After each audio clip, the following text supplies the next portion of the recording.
Pak, saya kan akan ke Bali beberapa hari ke depan ini. Nah, pertanyaannya kok bisa di beberapa lokasi itu lebih banyak penampakannya daripada di kota-kota. Jadi kayak misalnya saya pernah ke kota yang maju gitu, nggak ada orang yang kerasukan, nggak ada orang ini. Tapi kenapa kok di beberapa kota daerah itu kok bisa kental banget, itu kenapa itu? Karena kan budaya, tergantung budaya daerah tersebut. Kalau budaya daerah tersebut selalu berhubungan dengan okultisme, sinkritisme, otomatis akan banyak penampakan roh, Michael. Kayak di Bali ya, Pak ya? Iya, kan banyak yang praktek okultisme, sinkritisme, atau banyak hal lah. Kan Bali itu kan ada dari berbagai negara dari situ, Michael. Iya. Tapi sebenarnya tentang okultisme manapun pergi ya, Michael ya, tenang aja. Iya, Pak. Saya punya pengalaman ya, Michael ya. Nah, iya ini. Itu kalau saya ke Bandung, ya. Itu kan ada tol menuju ke Bandung, namanya apa ya? Cipularang. Iya, rasanya Pak ya. Aduh, tol apa namanya itu yang iya, nanti pokoknya mulainya C. tembusnya nanti ke Pastur itu loh. Iya. Nah, itu tol Pastur ya. Itu daerah situ banyak setannya. Tikungan-tikungan gitu, Michael. Gitu ya, Pak. Tapi kalau saya itu tidak gubris, saya cuekin aja. Karena saya itu kalau jalan pokoknya Purbalenyi apa Cipularang lah, saya daerah situ itu banyak itu. Nah, itu kalau saya kemanapun pergi ke daerah ya, Michael ya, saya tuh selalu berdoa gini, Michael, darah Yesus sucikan tubuh jiwa rohku, darah Yesus bentengi aku. Wow. Nah, Michael, saya banyak belajar satu hal, bahwa iman kita itu bisa menolong seseorang yang belum percaya, Michael. Itu ya, Pak ya. Meskipun mereka belum jadi Kristen, juga bisa ya. Suatu kali gini, Michael. Ini pengalaman saya, Michael ya. Iya. Suatu kali ada di notaris ya, Michael ya. Iya. Ada seorang ibu-ibu non Kristen ya, saudara sepupu ya, Michael ya. Iya. Waktu itu terkena serangan jantung di depan saya di kantor notaris, Michael. Iya, Pak. Dan ibu ini bukan orang Kristen, dan kondisinya waktu itu kena serangan jantung itu badannya biru semua, Michael. Ya, Pak. Iya. Sorry. Badannya biru semua ya, Pak. Biru semua. Dan langsung mau dibawa ke ambulan gitu ya. Ini bukan Kristen, Michael. Itu udah kejang gitu. Nah, waktu itu saya mau doa itu agak ragu. Kenapa? Ragunya nanti dikira kristenisasi gitu loh, Michael. Iya. Benar. Nah, ini gimana segitu? Notarisnya beritahu saya, Pak Daud, ini kalau dia mati, nah kita yang susah. Kenapa? Kita nggak jadi transaksi, langsung di polis lain. Oh iya, benar Pak. Nah, doain aja Pak Daud. Ya udah, saya doain. Itu ibu ini bukan orang Kristen. Langsung saya doa. Saya ngomong ke ibu ini, Ibu berseru nyebut agama ibu. Setelah itu saya doa. Saya ngomong supaya dia ngomong gini, Isa Al-Masih, selamatkan hidupku di bumi di akhirat, karena engkau yang berkuasa di bumi di akhirat. Aku percaya Isa Al-Masih menyelamatkan hidupku di bumi di akhirat. Saya ngomong itu, ibu itu suruh ngucapin, aku percaya Nabi Isa Al-Masih selamatkan hidupku di bumi di akhirat. Waktu saya doa bahasa roh demi nama Yesus, saya yakin sembuh. Itu langsung yang serangan jantung itu berhenti. Waduh, saya kaget, kira mati, Michael. Haleluya. Tiba-tiba langsung dia bernapas lagi, langsung normal, sembuh, hidup sampai sekarang. Wow. Dan tidak jadi ke ambulan, tidak jadi ke rumah sakit. Nah, Pak, itu pertanyaan yang saya mau tanya. Nah, Pak Daud kan ngerti banyak tentang itu. Bedanya Yesus sama Isa Al-Masih apa, Pak? Sama atau gimana, Pak? Kalau menurut saya itu nggak usah diperdebatkan. Iya. Iya. Kalau saya itu penting nggak diperdebatkan, asal gini ya. Kan Iya, benar. banyak yang ribut kata Allah, Yahweh, Elohim. Ya. Ada ribut lagi Isa Al-Masih, Yesua Hamasiah, Yesus Kristus. Ya. Saya itu dalam hidup saya konsepnya Allah itu maha tahu, ngapain kita ributin. Setuju sekali. Setuju sekali. Kalau menurut saya gitu. Makanya saya ini adil, sebut semua. Oh, semua sekalian ya, Pak ya. Dan menurut Michael gimana? Benar, Pak, benar. Nah, tapi saya jadi bingung, Pak. Maksudnya ada orang yang menganggap itu berbeda, ada yang menganggap itu sama. Nah, menurut Pak Daud gimana? Pendapat aja, Pak. Saya itu Michael ya. Dalam hidup saya sudah ketemu Tuhan pertama ya. Itu waktu saya tahun 93, akulah alfa, akulah omega.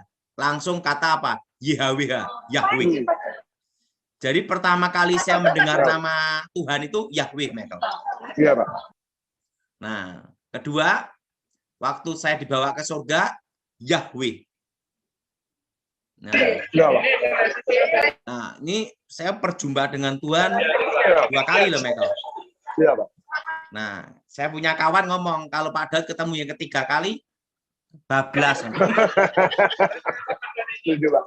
Nah, tetapi Michael, saya tidak pernah ributkan kata Allah. Tidak ada masalah bagi saya.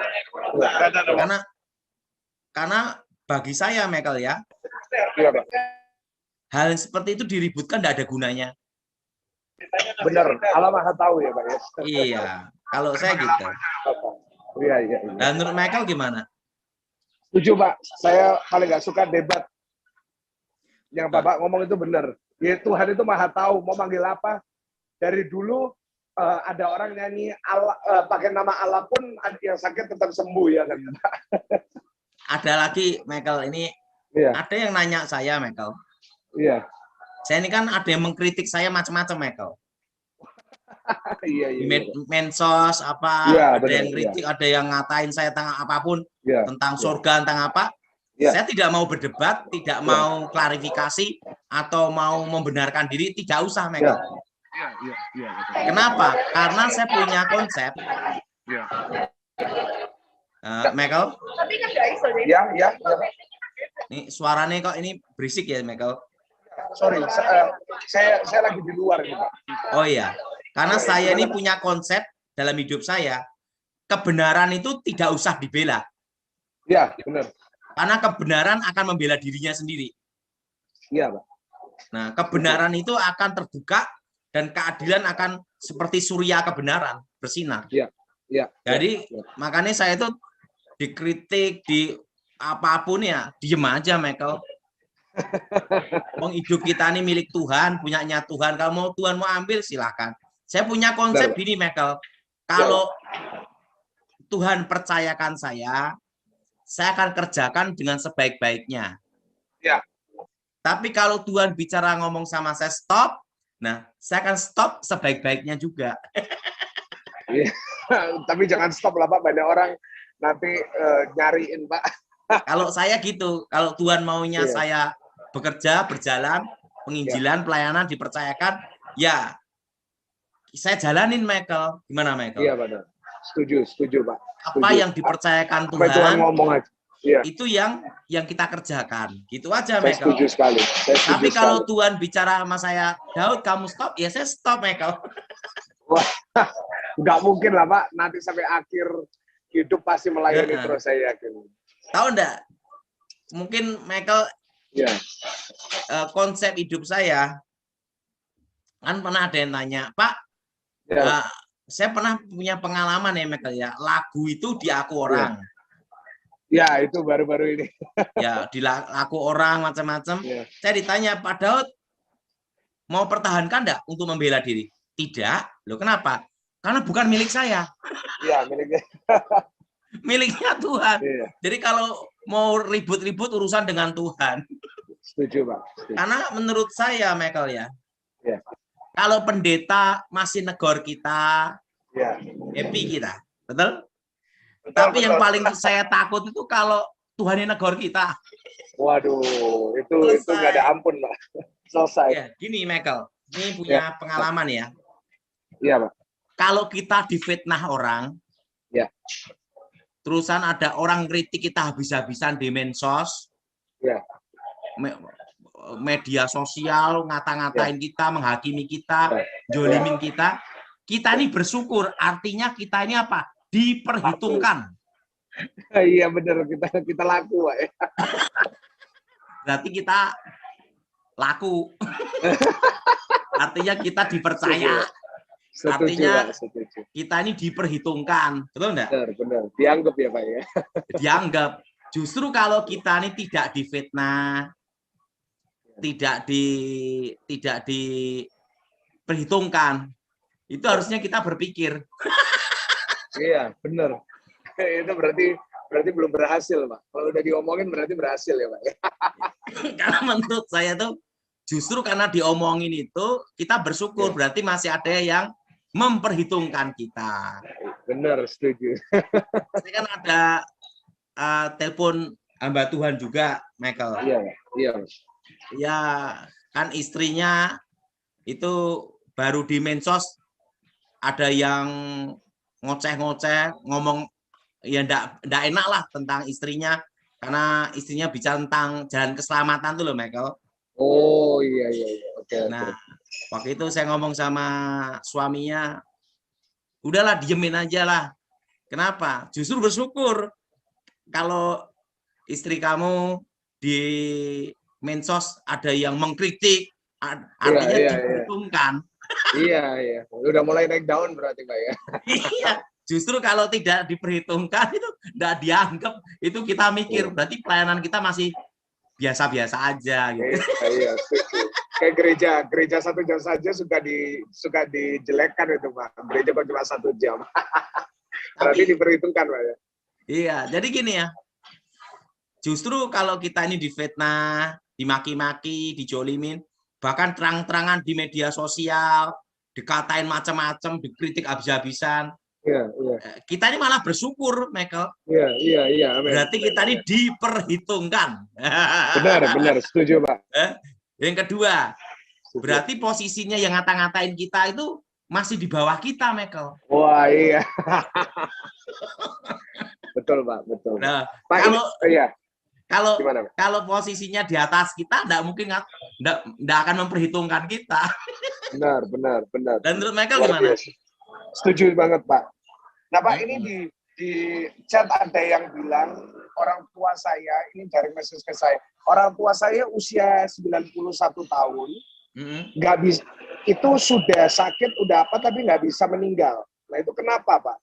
Itu harus lihat langsung, Michael. Kebanyakan tuh kalau dia sering ngimpi ketemu orang-orang yang sudah mati, berarti ada jimat yang ditanam dalam tubuh yang belum dilepas. Iya, Pak. Oke. Saya pernah nanganin satu kasus ya, Michael, ya. Iya, Pak. Itu umurnya 80 lebih, secara medis sudah mati, tetapi dia itu diem aja, tapi anehnya kalau pas jam makan dia bangun langsung makan. Serius, Pak? Iya, saya tiba-tiba langsung gini lagi. Gini. Itu bertahun-tahun. Nah, saya dari pihak keluarga minta tolong saya lihat ada keris ada di dadanya. Saya doa dalam nama Yesus, cabut kerisnya, langsung meninggal, Michael. Oh, berarti di masa lalunya pernah ada kuasa jahatnya berarti? Iya, kerisnya itu ditanam di dadanya dan begitu keluar langsung meninggal. Wow. Nah. Jadi cara matainya gimana, Pak? Nah, ini buat orang-orang ini ada beberapa yang ada 3 titik, Michael, ya. Wah, ini iya, gimana? Titik pertama ada di sini. Oke. Karena semua berjalan tentang konsentrasi namanya, Michael. Iya. Titik kedua di jantung. Iya. Karena semua kekuatan gaib itu ngikutin jalur peredaran darah, termasuk susuk, termasuk mantra atau jimat. Oke, sampai ke darah. Oke. Ketiga itu adalah pusar, karena manusia pada waktu di rahim ibunya kan hidup dari tali pusat, Michael. Nah, kalau ada yang punya jimat itu ditanam dalam badan, doakan 3 titik ini dengan darah Yesus. Darah Yesus hancurkan kutuk, darah Yesus hancurkan mantra, darah Yesus hancurkan jimat. Demi nama Yesus, roh jahat, roh gelap keluar. Ya. Itu Michael. Iya. Benar, Pak. Nah, itu 3 titik. Iya. Loh Michael, ini ada cerita gini Michael. Saya punya kawan, kan di ATM Michael. Iya, Pak. Waktu di ATM toh, kan antriannya panjang. Nah, kawan saya ini batuk. Begitu nengok, sepi langsung Michael. Di Jakarta. Dia ketawa cekikian. Iya. Jadi di ATM toh Michael, ini kan antri. Iya, ngantri. Nah, dia di depan toh. Iya. Nah, waktu itu dia batuk. Gitu Michael. Tiba-tiba tuh dia nengok udah ada orang. Aduh, orang semua takut corona, Pak. Di Jakarta. Haleluya. Kalau jadi aduh, sekarang yang sakti itu orang batuk sama demam panas, Michael. Wah. Mungkin akhir bulan nanti saya mau ke Surabaya, Michael. Oh, haleluya. Khotbah loh, Pak, di GCS, Pak. Iya, santai aja, Michael. Penting gini loh, Michael. Selama kita bisa melayani, kita melayani. Jadi selama kita ini dipercayakan Tuhan, Michael. Iya. Konsep hidup saya ini ya kita kerjakan dengan baik. Iya. Jadi selama kita ini betul-betul dipercayakan Tuhan, kita lakukan dengan baik gitu. Luar biasa. Nah, kalau saya punya konsep tuh enggak mau ribet-ribet kok, Michael. Iya. Nah, pengalaman saya, Michael ya. Iya, betul. Penting dalam pelayanan itu kita harus tahu tujuan hidup kita itu apa. Benar. Misalnya gini, Michael ya. Kalau saya kuat, itu 30 sampai 40 tahun lagi. Itu pun kalau saya kuat. Betul, Michael? Iya, betul, Pak. Nah, lalu ngapain kita ini hidupnya macam-macam aneh-aneh? Benar. Jadi kan kalau saya kuat, umur saya kan 70 sampai 80. Setuju. Di atas 80 adalah penderitaan. Betul, Michael? Iya, betul, Pak. Nah, jadi untuk apa hidup kita kalau bukan untuk melayani, Michael? Setuju. Wah, luar biasa, Pak. Luar biasa.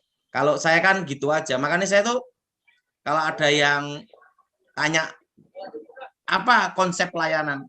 Konsep pelayanan saya tuh ya dalam hidup saya tuh apa yang dipercayakan Tuhan itu yang akan saya lakukan. Amin. Michael gimana? Dahsyat, Pak. Nggak semuanya bisa serendah hati itu, Pak. Dalam hidup ini kan nggak usah muluk-muluk lah, Michael. Benar, Pak. Benar. Pokoknya kemanapun pergi, kita bisa menjadi saksi dan beritakan Injil itu aja, Michael. Yes. Amin. Apa perintah Tuhan dalam hidup kita, beritakan Injil, bersaksi ya bersaksi. Gitu aja, Michael. Amin, Pak. Haleluya. Oke, Michael, mau apa lagi? Tanya apa? Nah, Pak, kemarin saya itu di WA ada seorang ibu. Nah, ini sebelum kita tanya jawab ya, Pak. Ada seorang ibu itu tiba-tiba dia itu ngomong dia itu diserang sama iblis, sama santet atau apa. Tiba-tiba dari tubuhnya itu keluar kayak pin gitu loh, Pak. Jadi kayak jarum gitu loh, Pak. Nah, itu kok bisa kok dari mana jarumnya gitu? Kan nggak bisa dijelasin secara dari alam gaib itu, Michael. Terus kok bisa barang ini kan barang beneran gitu loh, Pak. Berarti kan bukan cuma kerasukan. Kalau kok yang namanya jarum, Michael, gunting aja bisa masuk dalam tubuh. Wah. Gimana cara nangkalnya, Pak? Gimana cara nyelesain? Soalnya katanya ibu ini dia benar-benar menderita banget. Doa dengan darah Yesus, Michael. Banyak orang udah doa tapi mereka nggak bisa. Kedua, hatinya nggak boleh ada sugesti. Cara ngalahkan kekuatan gaib itu dipatahkan dengan kalahkan sugesti dulu. Iya, Pak. Nah, yang ketiga, jangan ada kecewa, dendam, akar pahit. Oh gitu ya, Pak. Keempat, yaitu apa? Mengampuni orang yang ngirim ilmu santet. Itu kelemahannya. Itu saudara dengar, ini banyak soalnya yang ngalamin gitu, Pak. Nah itu harus ngampuni apa, Pak? Itu, Pak, itu saya suka. Ngampuni orang yang ngirim ilmu santet. Wow. Karena gampang, Pak, itu. Karena kelemahan ilmu gaib itu kalau dilawan dengan namanya unsur air. Oke. Oke. Nah, dan setelah saya bertobat, unsur air itu adalah apa? Kasih. Oh, wow. Oke. Jadi kita ampuni, kita nggak boleh sugesti. Sugesti itu kayak gimana, Pak? Ini ada yang tanya. Sugesti percaya kalau dirinya masih ada kuasa gelap. Oke. Nah, ini jadi harus dipatahkan, harus yakin dan percaya bahwa darah Yesus sudah menebus dengan lunas dan hubungan dengan setan sudah selesai. Itu. Oke. Nah, dengerin ya saudara semua ya. Dengerin ya saudara. Terus harus bisa ngampuni orang yang ngirim santet. Misalnya kompetitor, kita ampuni ya Pak ya. Terus apalagi Pak? Apalagi ada tips apa lagi Pak supaya nggak digituin lagi? Supaya tidak kena santet itu jenisnya mudah Michael.